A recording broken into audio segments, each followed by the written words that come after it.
আমরা কমিটেড, আমরা অঙ্গীকারবদ্ধ এই দেশে আমরা কোরআন ও সুন্নাহর বাইরে কোনো আইন আমরা করতে দেবো না। এটা আমাদের কমিটমেন্ট। এই কমিটমেন্ট আমরা সবসময় করে এসেছি।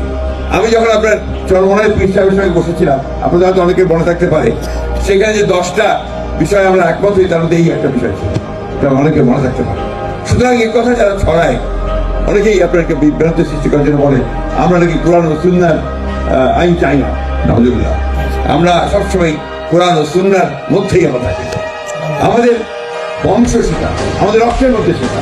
আমরা গর্বিত যে আমি একজন মুসলমান, অত্যন্ত গর্বিত। আলহামদুলিল্লাহ। এই কারণেই যে আমরা সত্যের পথে, ন্যায়ের পথে ইসলাম সবসময় আমাদের নিয়ে যায়। ইসলাম শান্তির ধর্ম, আমরা শান্তি চাই। আমরা চাই এই নির্বাচনের মধ্য দিয়ে শান্তি প্রতিষ্ঠিত হোক।